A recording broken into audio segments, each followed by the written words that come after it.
হাতে ঠেকে গুলি করে, বলে যেমন আসছো তেমন মাসুল দে। ওর দিকে তাক করে গুলি মানে করতে চাইতেছিল, গুলি বাইরে হইতেছিল। আমার ছেলের একেবারে বিদায় করে দিচ্ছে, গুলি দিতে দিতে আমার ছেলের শেষ করে দিচ্ছে। আমার ছেলে আতিকুর রহমান কয়েক ডজন ব্যক্তির একজন, যাদের 5 আগস্ট হত্যা করা হয় যাত্রাবাড়ির 1 কিলোমিটার মহাসড়ক জুড়ে। প্রথম আলোর অনুসন্ধান বলছে 4 জন বাদে সবাই প্রাণঘাতী গুলিতে নিহত। সেদিনের শত শত ফুটেজ সংগ্রহ করেছি, আন্দোলনকারীদের ফুটেজ, সিসিটিভি ফুটেজ, সামাজিক যোগাযোগ মাধ্যমে পোস্ট করা ফুটেজ। সেগুলো ঘন্টা এমনকি মিনিট ধরে বিশ্লেষণ করেছি। বেশিরভাগ হত্যাকাণ্ড যেখানে হয়েছে সেখানে একই সময়ে ধারণ করা বিভিন্ন ফুটেজ মিলিয়েছি, ফ্রেম ধরে, গুলির শব্দ শুনে, এমনকি খণ্ড খণ্ড চিত্র বিশ্লেষণ করে পূর্ণাঙ্গ চিত্র দাঁড় করিয়েছি। 5 মাসের অনুসন্ধানে প্রমাণ পেয়েছি পালাতে থাকা নিরস্ত্র ব্যক্তিদের পুলিশ কতটা কাছ থেকে গুলি করছে। নিখুঁতভাবে বের করেছি 7 ঘন্টা ধরে কাকে, কোথায়, কিভাবে হত্যা করা হয়েছে।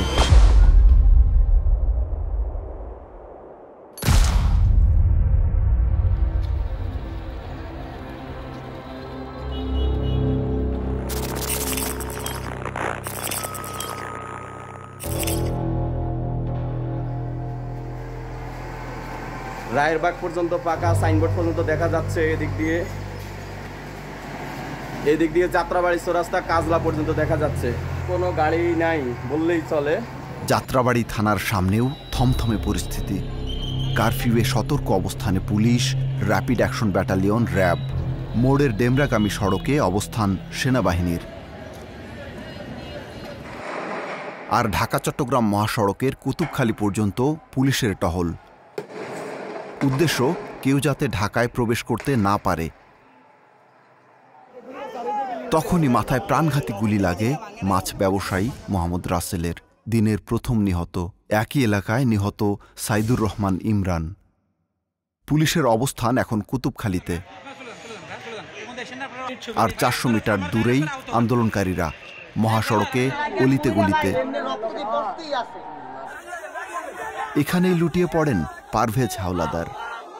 একটি প্রাণঘাতী গুলি চোয়াল দিয়ে প্রবেশ করে, ঘাড় দিয়ে বেরিয়ে যায়। নিহত 31 বছর বয়সী জাহাঙ্গীর আলমও। এ সময় যাত্রাবাড়িতে বিভিন্ন বাহিনীর টহল আরও জোরদার হচ্ছে।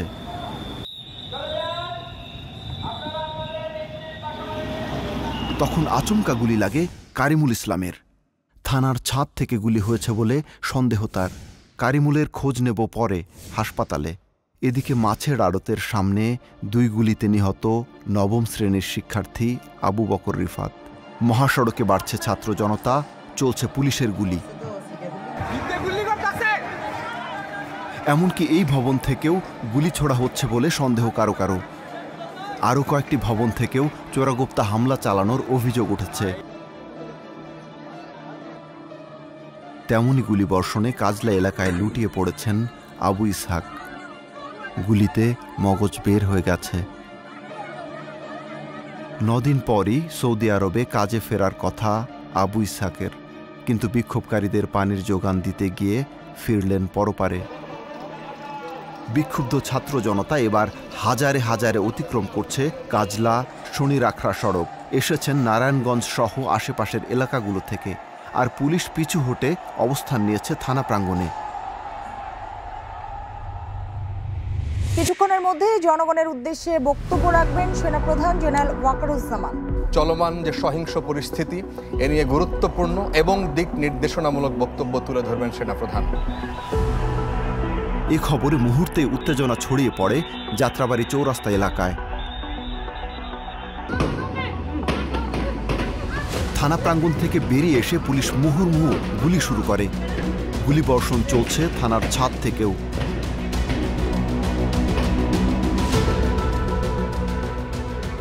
বুকে গুলি লেগে ঘটনাস্থলে নিহত 22 বছর বয়সী আব্দুল রাকিব। পুলিশের গুলি কেড়ে নেয় 15 বছরের শিশু সৈয়দ মুনতাসির আলিফের প্রাণ। 3.5 ঘন্টায় ঝরেছে অন্তত 9 প্রাণ। বৈষম্যবিরোধী ছাত্র আন্দোলনের এক দফা দাবির মুখে শেষ পর্যন্ত প্রধানমন্ত্রী পদ থেকে পদত্যাগ করেছেন শেখ হাসিনা। গণ অভ্যুত্থানে পতন হলো শেখ হাসিনা সরকারের। সঙ্গে সঙ্গেই ঢাকার সব সড়ক অলিতে গলিতে ছুটে আসে মানুষ।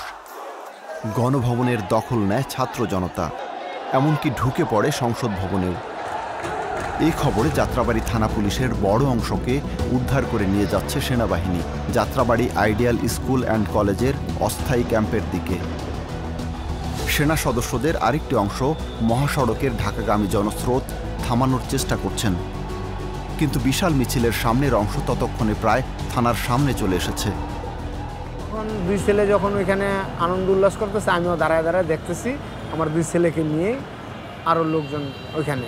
আমি আর খেয়াল করতে পারি, খেয়াল না করাতে গিয়েছে ওই পাবলিকের সাথে আমার দুই ছেলে আবার কী করছে, সামনের দিকে চলে গেছে। মিছিলের সামনে রয়েছেন মোহাম্মদ সোহেল রানাও, নিজ ফোনে ক্রমাগত ভিডিও ধারণ করে চলেছেন।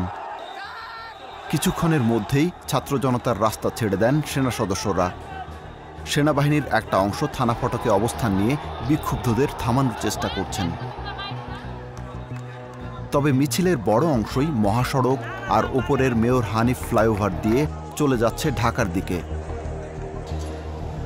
আরেকটি অংশ গত কয়েকদিন ব্যাপক বর্বরতা চালানো যাত্রাবাড়ি থানা পুলিশের বিরুদ্ধে প্রতিরোধ গড়ে তুলতে থানার সামনে অবস্থান নিয়েছেন।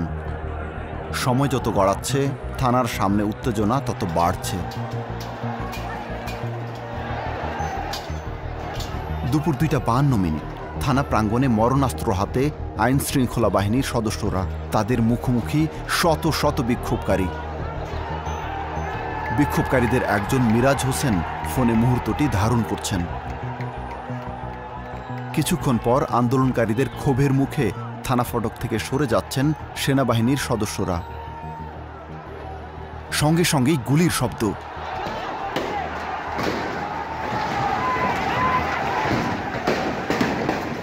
প্রাণ বাঁচাতে দৌড়ে লুকিয়েছেন মিরাজ হোসেনও, তাকে পরে খুঁজব।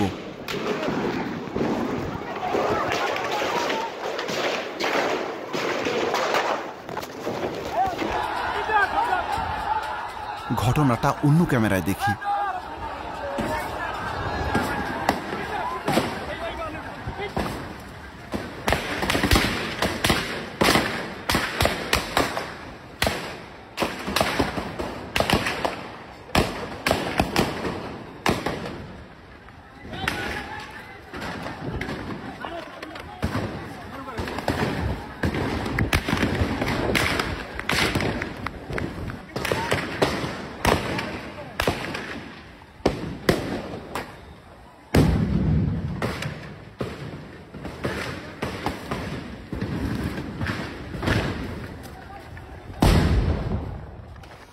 প্রবল গুলির মুখে কয়েকজন আটকা পড়েছেন সড়ক বিভাজকের আড়ালে,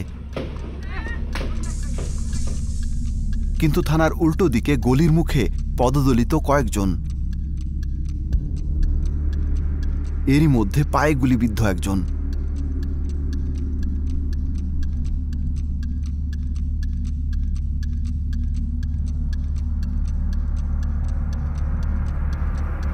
হঠাৎ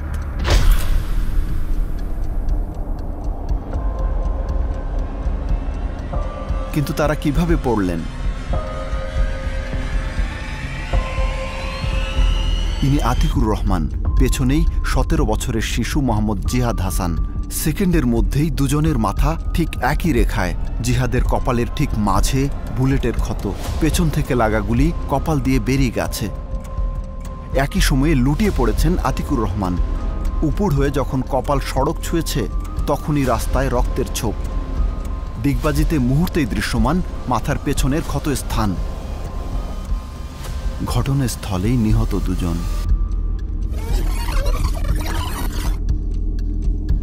7.62 রাইফেলের বা সাবমেশিন গানের চাইনিজ টাইপ যেটা, এটার গুলি। গুলির পজিশনে মনে হচ্ছে একই গুলির আঘাতে দুইজন মারা গেছে। গলিতে যখন দুজন নিহত তখন পুলিশ থানা ফটক থেকে মুহুর্মুহু গুলি ছুটছে। যেখান থেকে গুলি ছুঁড়েছে, যেখানে গুলি লেগেছে, এটার ডিস্টেন্স 1 থেকে 150 মিটার, 1-150 মিটারের মধ্যে এই গুলি তো খুব এফেক্টিভ। পুলিশের বন্দুকের সামনেই লুটিয়ে পড়েছেন দুজন। গুলিতে মুহূর্তে বিচ্ছিন্ন একজনের পা। ভয়ে কেউ কেউ আশ্রয় নিয়েছেন থানার পূর্ব দিকের গলিতে।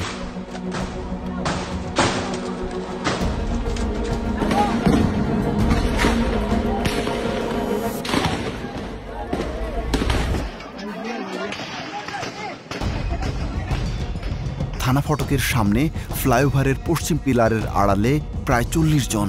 পূর্ব দিকে আটকা পড়েছেন অন্তত 31 জন। এখানে শেষবারের মতো দেখা দুই ভাইয়ের। সাদা টুপি পরা মাদ্রাসা শিক্ষার্থী দিন ইসলাম, সঙ্গে ছোট ভাই সামিউল ব্যাপারী। এখানে দুই ভাই যখন মৃত্যুর মুখে, তখন তাদের বাবা চা দোকানি শাহ আলম শিবলি লুকিয়ে আছেন এখানে, মসজিদের সামনে ফ্লাইওভারের পিলারের আড়ালে। কিছুক্ষণ আগেও তারা একসঙ্গে ছিলেন। মুহুর্মুহু গুলির মুখে স্থান ত্যাগের সিদ্ধান্ত নেন আটকে পড়া এক সেনা সদস্য। থানার ছাদ থেকেও চলছে গুলিবর্ষণ।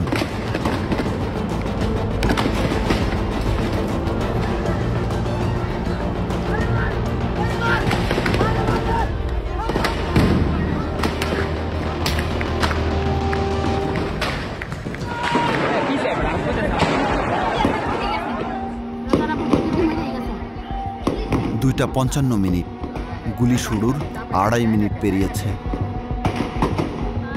দুজন দৌড়ে গিয়ে গুলি করেন পশ্চিমের পিলারে লুকিয়ে থাকা ব্যক্তিদের উপর।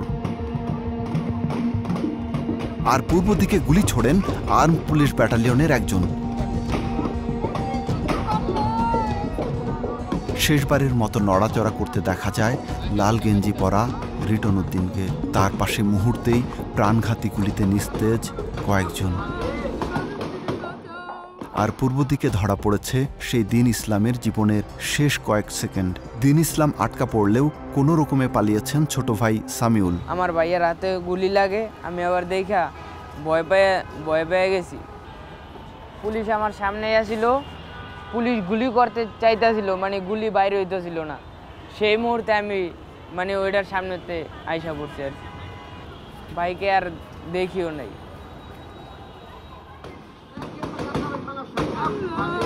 এখনো হামাগুড়ি দিয়ে কয়েকজনের বাঁচার চেষ্টা। এখানেই খুঁজে পাই সেই মিরাজ হোসেনকে, যিনি ভিডিও ধারণের সময় জীবন বাঁচাতে দৌড়ে লুকিয়েছেন। নির্বিচারে গুলি চালান সাদা হেলমেট পরা এই ব্যক্তি। পরপর 2 রাউন্ড গুলি ছোড়েন রিকশা চালক আসাদুল হক বাবুকে লক্ষ্য করে। পরে 1 রাউন্ড গুলি ছোড়েন রিটন উদ্দিনের দিকে, যদিও লক্ষ্যভ্রষ্ট হয়।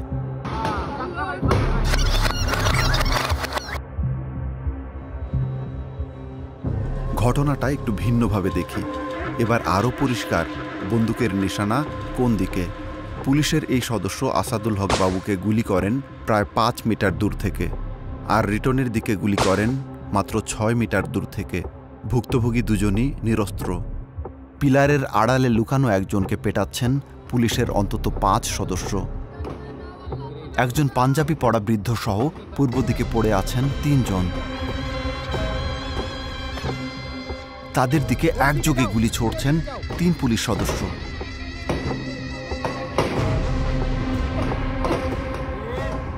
কয়েক সেকেন্ড পরই পাঞ্জাবি পরা বৃদ্ধকে দেখা যাচ্ছে না। তাকে খুঁজে পাই আরেক ক্যামেরায়, গলিতে পালিয়ে যাচ্ছেন।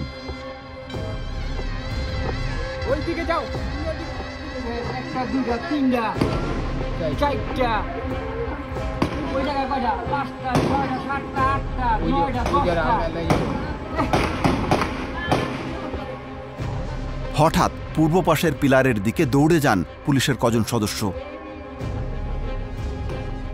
নামার সাথে সাথেই একটি পুলিশ আমাকে ছড়াগুলি করে, তা আমার পিঠে লাগে। আমি তারপরে ওই যে বক্সের ওখানে পালাতে যাই, আবার পড়ে যাই। তো পড়ে যাওয়ার পরে সামনে থেকে আবার পুলিশ আসে।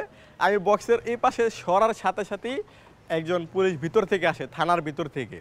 ও আইসাই আমার ডান হাতে গুলি করে, বলে যেমন আসতো তেমন মাসুল দে। হোসাইন আহমেদ পালালেও আটকা পড়েছেন লাল গেঞ্জি পরা মোহাম্মদ ইমন গাজী। নিরস্ত্র দুজনকে একযোগে মুহুর্মুহু গুলি করেন 4 পুলিশ সদস্য।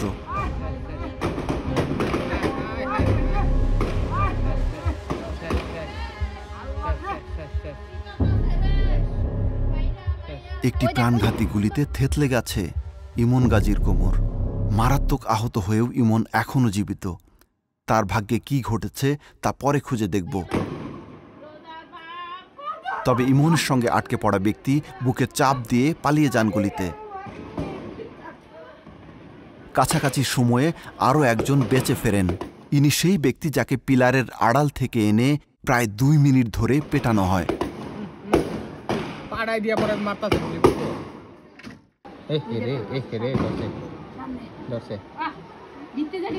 আচমকা গলির দিকে তেড়ে আসেন কয়েকজন। এরপর একযোগে 3 জনের গুলিবর্ষণ। ঠিক কি ঘটেছে এখানে বোঝা যাচ্ছে না, তবে ঠিক একই সময়ে গলিতে লুটিয়ে পড়েন একজন।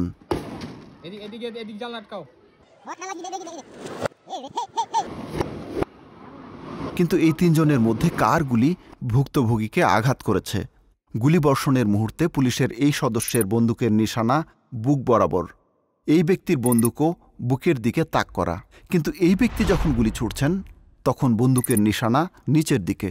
ভুক্তভোগীর গুলিও লেগেছে শরীরের নিচের অংশে, বাঁ পায়ের হাঁটুর সামান্য উপরে।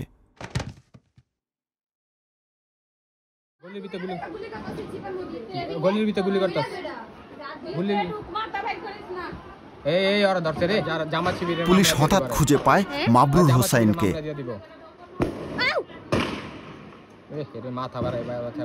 তারপর প্রায় 7 রাউন্ড গুলির শব্দ।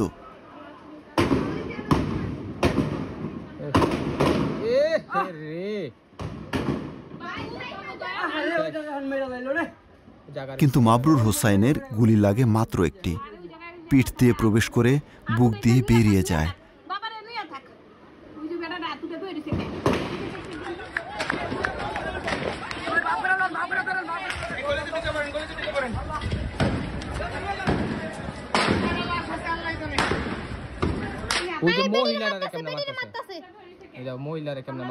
ঘটনাস্থলে আটকা পড়েন একজন নারীও। এ যাত্রায় জীবন নিয়ে ফিরে এসেছেন।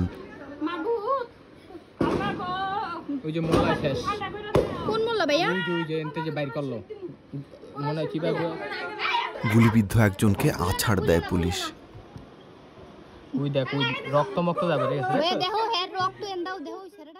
এখানে প্রায় 150 পুলিশের মধ্যে নির্বিচারে গুলিবর্ষণে এগিয়ে ঢাকা মেট্রোপলিটন পুলিশ ও আর্মড পুলিশ ব্যাটালিয়ন। রয়েছেন সাদা পোশাক পরা ব্যক্তিরাও।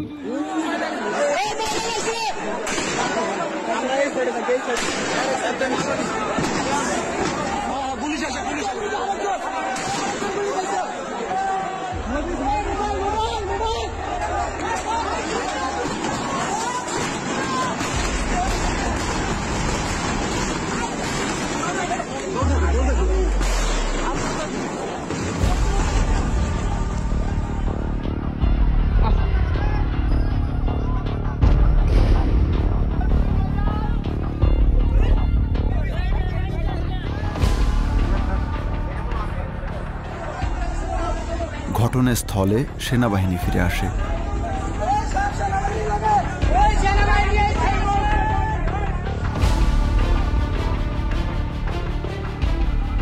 আস্তে আস্তে কমতে থাকে গুলির প্রকোপ।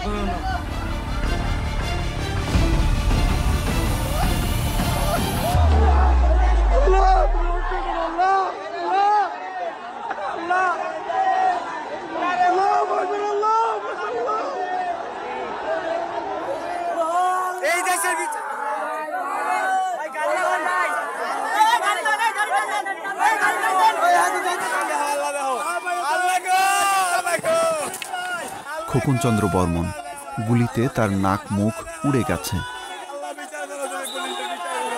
তখন আর কি আমি শুনতেছিলাম কিছু পুলিশ বলা বলে করতেছে এই লাশ নিয়ে পুড়াই দিতে। আমার ভাই আমাদেরকে চিনে, আমার ট্রাউজার দেখছে, আমার ট্রাউজার দেখা লাশের গাড়ি থেকে টেনে নিয়ে আসছে। থানা ফটকের সামনে পড়ে আছে এই লাশগুলো। তাদের মধ্যে এই ব্যক্তি ফ্রিল্যান্সার মিরাজ হোসেন। আবার কিছু কয়ে গেল না, তুমি বলছিলে একটা কথা বাবা, তুই একটু সময় দাও বাবা, তুমি এই সময় লইয়া পরপালে চলে গেলা বাবা। ও বাবা গো, তার বাম দিকে বুকের পাঁজরের মধ্যে গুলিটা লাগছে। কাঁধে আমি আমার ছেলের খাটটা আমি হাতে নিয়েছিলাম, কাঁধে নিয়েছি। আমার এই দেহটা কে যেন ভিতরতে ঠোকরাইতেছে লাগে, এত ভারী ছিল যে আসমান আমার মাথায় পড়েছে।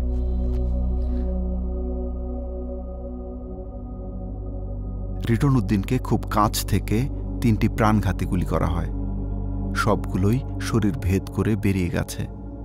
গুলিবিদ্ধ হওয়ার পরপরই রিটন কল দিয়েছিলেন সহকর্মী আলী সামাদ সানুকে।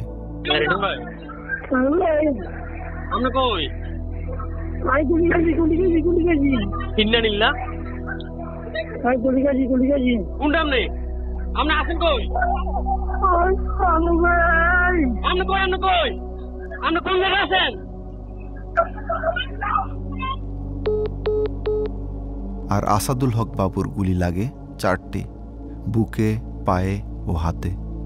রিকশাচালক বাবু স্ত্রীর গর্ভে 6.5 মাসের কন্যা আর 2 যমজ কন্যাকে বাসায় রেখে আন্দোলনে আসেন। আছিয়া তুমি দাও কপালে দাও।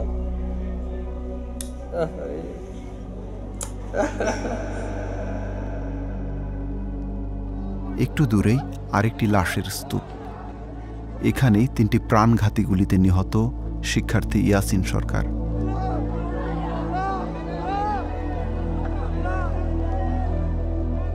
অন্যজন 28 বছর বয়সী মোহাম্মদ রবিন মিয়া। 10টার মতো প্রাণঘাতী গুলিতে ঝাঁঝরা হয়ে গেছে তার শরীর।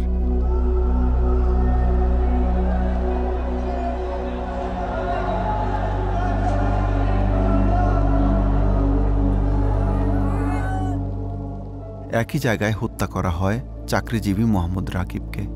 3টি গুলির 2টি করা হয় বুকে। এখানেই নিহত সেই মোহাম্মদ সোহেল রানাও।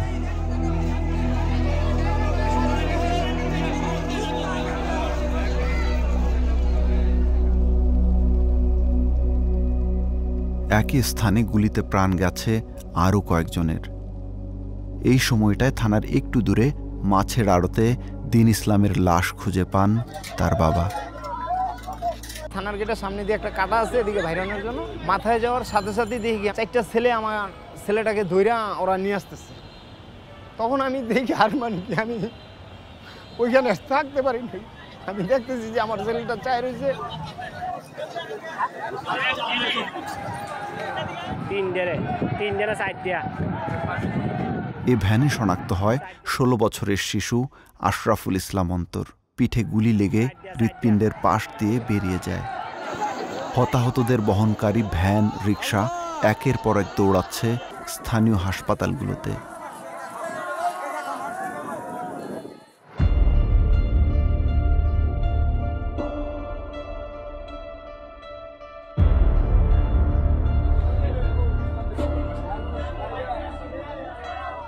এখনো গুলি চলতেছে, এখনো আমাদের এখানে গুলি চলতেছে।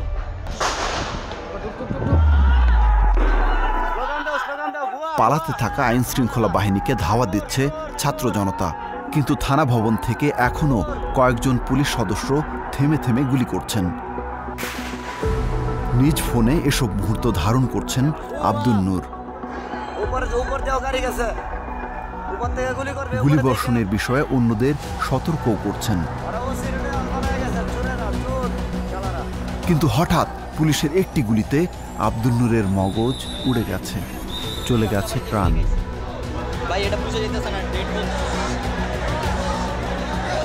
থানার পেছনের ডেমরামুখী সড়কেও সতর্ক অনেকে। তাদের একজন আব্দুর হান্নান, আর 1 কিলোমিটার দূরে কাজলায় আন্দোলনে তার সন্তানও। তখনই আচমকা গুলিতে নিস্তেজ আব্দুর হান্নান। একজন এক পর গুলি খাইতেছে, মানুষের ভিড়ে টপকে রাখতে পারে পর্যন্ত আসে বাবার লাশ উদ্ধার করতে। বাবার লাশটা আমি যখন নিয়ে ভ্যান গেতে যাচ্ছি, তখনই আমার ভিতরে অন্তরে তখন আমার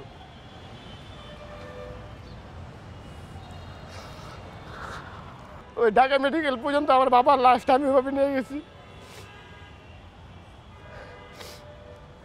একমাত্র তখন আমি বুঝতেছি যে বাপ হারানো কত কষ্ট, ওই জায়গায় যদি আমি গুলি খেতাম এত কষ্ট হইতো না। আমার বাপ যে মারা গেছে।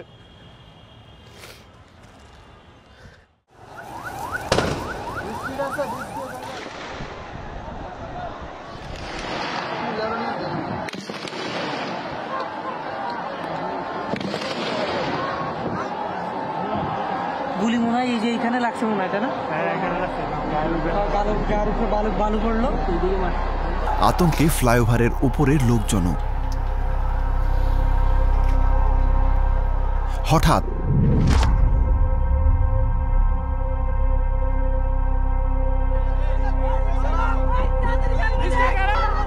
লুটিয়ে পড়েছেন শাহাদাত হোসেন শাওন। মাত্র 14 বছরের শিশুটির 2টি প্রাণঘাতী গুলি লেগেছে মাথায় ও হাতে। কিন্তু সত্যি কি থানার ছাদ থেকে ছোড়া গুলিতে শাওনের মৃত্যু হয়েছে? গুলিতে ঠিক এই জায়গায় লুটিয়ে পড়ে শাওন। ঠিক এই স্থানটা মেলাতে ঘন্টার পর ঘন্টা চেষ্টা করেছি। পেছনে হাসপাতাল, অ্যান্টেনা, এমনকি ফ্লাইওভারের বিভিন্ন অংশও মিলিয়েছে। শাওন গুলিবিদ্ধ হয় ঠিক এখানে। তখন সে দাঁড়িয়েছিল থানার দিকে মুখ করে। তার ঠিক বাঁ দিকেই থানা ভবন। সন্দেহ নেই, দূরের ফ্লাইওভারে থাকা শাওনের মতো নিরস্ত্র মানুষকে কোথা থেকে গুলি করা হয়েছে। স্যাটেলাইট থেকে বিষয়টি আরও পরিষ্কারভাবে বোঝা যায়। থেকে শুট করে ফ্লাইওভারের নিরীহ মানুষগুলোর কেন মারতেছে? এরা তো নিরস্ত্র, এদের হাতে তো কোনো ধরনের জ্ঞান ছিল না। এরা তো নর্মালি দেখতে আসছে যে কি হইতেছে এখানে। এত ঘৃণার পরেও তোরা কিভাবে এগুলো করতে থাকিস? এখনো ঢাকায় প্রবেশের জন্য হাজার হাজার ছাত্র জনতার অপেক্ষা। তাদের মধ্যে কাজলায় গুলিতে লুটিয়ে পড়েন 2 জন। তবে থানার সামনে গুলিবর্ষণের বিরুদ্ধে প্রতিরোধ গড়ার চেষ্টায় কেউ কেউ। থানায় প্রবেশ করেছে ছাত্র জনতার কয়েকজন, ছাদে আটকাও পড়েছেন।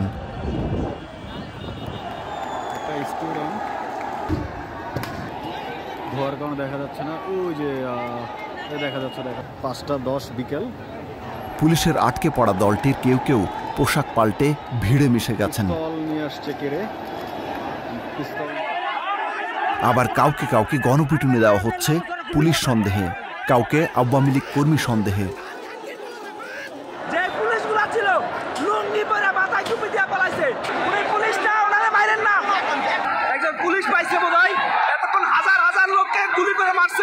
থানা ফটকের উল্টো পাশে আরেকজনকে ধাওয়া। সবুজ টি শার্ট পরা এই ব্যক্তি সাইফুল ইসলাম শান্ত পালিয়ে বাঁচার চেষ্টা করছেন, কিন্তু পালাতে পারেননি। 3 মিনিটেরও বেশি সময় পিটিয়ে মারা হয় বিজয় মিছিলে যোগ দেওয়া শান্তকে।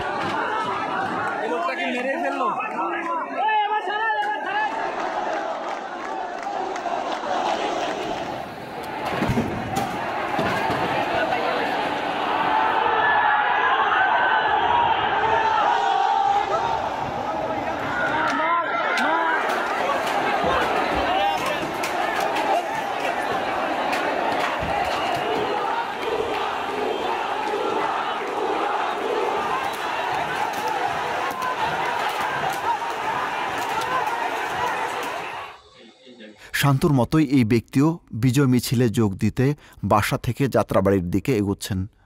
কিছুক্ষণ পর যাত্রাবাড়ি থানার সামনে তার এই দশা। গুলিতে উড়ে গেছে চোখসহ মাথার এক পাশ। লাশ শনাক্ত করতে একটি ফেসবুক পোস্ট দেওয়া হয়, কিন্তু পরিচয় না মেলায় পাঠানো হয় ঢাকা মেডিকেল কলেজ হাসপাতালে। বিজয় মিছিলে এসে ছোট ভাইয়ের কাছ থেকে চোখের পলকে আলাদা হয়ে যান সজীব হাওলাদার। এরপর থেকেই সজীব নিখোঁজ। থানা থেকে প্রায় আধা কিলোমিটার দূরে এই ভ্যানের দেখা মেলে।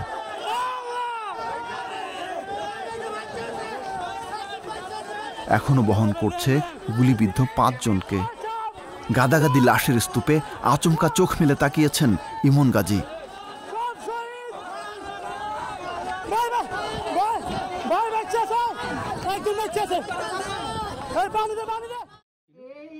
তাকে মুহুর্মুহু গুলি করা হয়েছিল থানার উল্টো পাশে।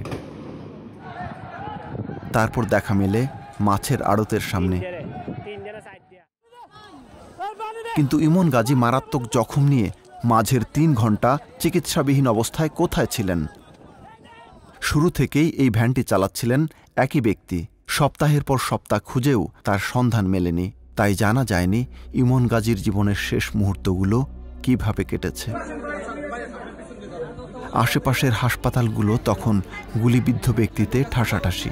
কেউ ঘটনাস্থলেই নিহত হয়েছেন, কেউ বা মৃত্যুর অপেক্ষায়, কারো বা কোনো অঙ্গ বিচ্ছিন্ন।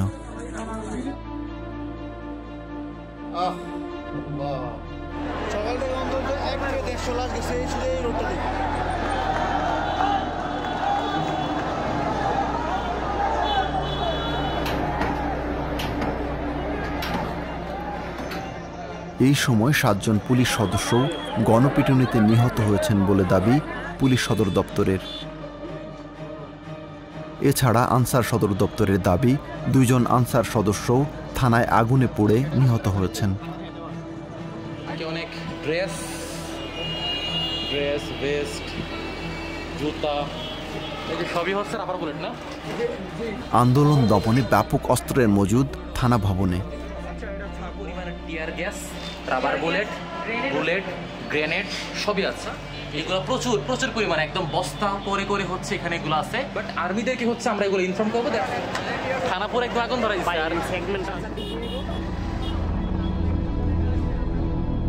ইনি সেই সজীব হাওলাদার, নিখোঁজের 10 দিন পর যার মরদেহের সন্ধান মেলে যাত্রাবাড়ি থেকে প্রায় 30 কিলোমিটার দূরে নারায়ণগঞ্জের কলাগাছিয়ায় নদীর তীরে। তার সারা শরীরে পিটিয়ে আঘাত করার ক্ষত। ঢাকা মেডিকেল হাসপাতালে 2 মাস চিকিৎসার পর মারা যান শ্রমিক কারিমুল ইসলামও। তার শরীরে 4টি প্রাণঘাতী গুলি লাগে। মনে আছে যাত্রাবাড়ি মোড়ে নিহত এই ব্যক্তিকে নিয়ে ফেসবুক পোস্টের কথা? নিহত হওয়ার কয়েক মাস পর এই পোস্ট দেখে একটি পরিবার।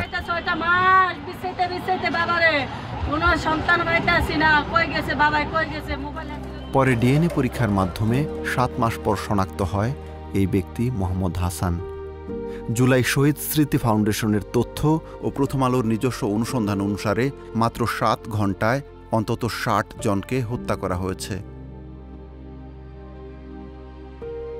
যাত্রাবাড়ি থানা থেকে কাজলা মহাসড়কের এই 1 কিলোমিটার জুড়ে চলে এ হত্যাকাণ্ড। আর সর্বোচ্চ নিহত এ দুটো স্থানে।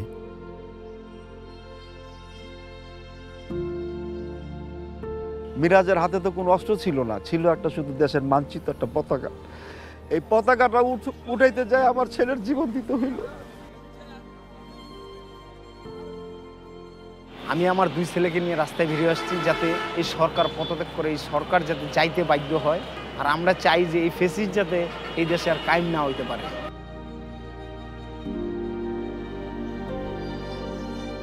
আমার শরীরে 500-550 মতো স্প্লেন্ডার আছে। তো এই ব্যথা পেন নিয়ে আল্লাহ তাআলা আমাকে জীবিত রাখছে। আমাদের কাঙ্ক্ষিত বাংলাদেশ না পাওয়া পর্যন্ত যদি আমাদের আবার লড়াই করতে হয়, এই জীবন নিয়ে ইনশাল্লাহ আবার লড়াই করতে যাব।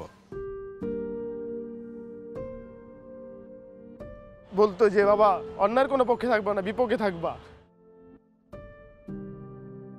শেষ মতো আমার বাবা দেশের জন্য জীবন দিল। আমার বাবা তো আর আসবে না, কিন্তু তাদের অপূর্ণতা কারণে আজকে এই দেশটা সবাই বাক স্বাধীনতা পাইছে।